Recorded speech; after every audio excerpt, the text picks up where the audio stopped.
আজকে আমরা এমন একটা উদ্যোগের উদ্ভাবন করছি যা শুধু একটি বিদ্যুৎ উৎপাদনের উদ্যোগই নয়, বরং এটা বাংলাদেশের টেকসই ভবিষ্যতের একটি প্রতীক।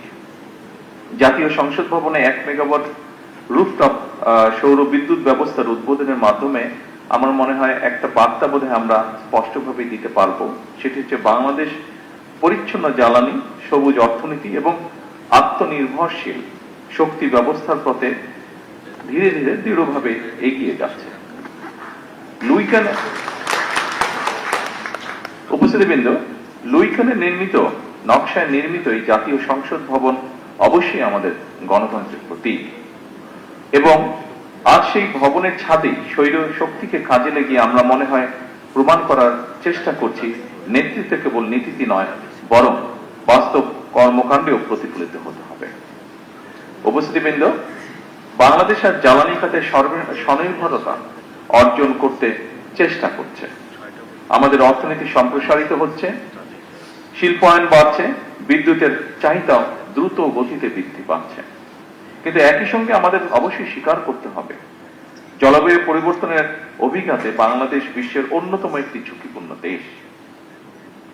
সমুদ্র পৃষ্ঠের উচ্চতা বৃদ্ধি, অনিয়মিত বর্ষণ, ঘূর্ণিঝড় এবং নদী ভাঙন এসব আমাদের প্রতিদিনের বাস্তবতা, এবং সে কারণেই টেকসই জ্বালানির পথে অগ্রসর হওয়া এখন আর শুধু পরিবেশগত দায়বদ্ধতা নয়, বরং এটি আমাদের অর্থনীতি এবং জাতীয় নিরাপত্তার অপরিহার্য একটি অংশ।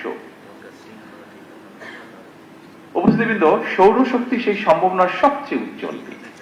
আমাদের বাংলাদেশে প্রতিদিন গড়ে প্রতি বর্গ কিলোমিটারে 4.5 থেকে 5 কিলোওয়াট ঘন্টা সৌর বিকিরণ পায়।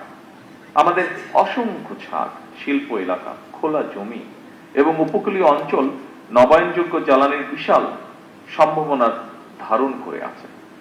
গত 1 দশকে বিশ্বব্যাপী সৌর বিদ্যুতের উৎপাদন ব্যাপকভাবে হ্রাস পেয়েছে। ফলে সৌরশক্তি এখন কেবল পরিবেশ বান্ধব নয়, অর্থনৈতিকভাবে অত্যন্ত কার্যকর একটি সমাধান। আজকের এই প্রকল্প সেই বৃহত্তর যাত্রারই অংশ একটি। সম্মানিত সকল উপস্থিতিবৃন্দ, আমি দৃঢ়ভাবে বিশ্বাস করি জাতীয় সংসদ ভবনের এই উদ্যোগ দেশের সকল সরকারি এবং বেসরকারি প্রতিষ্ঠানকে অনুপ্রাণিত করবে। প্রতিটি ছাদ, প্রতিটি প্রতিষ্ঠান এবং প্রতিটি নাগরিক যদি পরিচ্ছন্ন জ্বালানির এই অভিযাত্রায় অংশ নেয়, তবে বাংলাদেশ ইনশাআল্লাহ খুব দ্রুতই একটি সবুজ এবং টেকসই উন্নয়নের মডেল রাষ্ট্রে পরিণত হতে পারে। পরিশেষে এই প্রকল্প বাস্তবায়নের সঙ্গে সংশ্লিষ্ট সকলকে জানাই আন্তরিক অভিনন্দন এবং ধন্যবাদ। আসুন আমরা সকলে মিলে একটি পরিচ্ছন্ন, নিরাপদ এবং টেকসই বাংলাদেশের জন্য কাজ করি। আল্লাহ হাফেজ। বাংলাদেশ জিন্দাবাদ।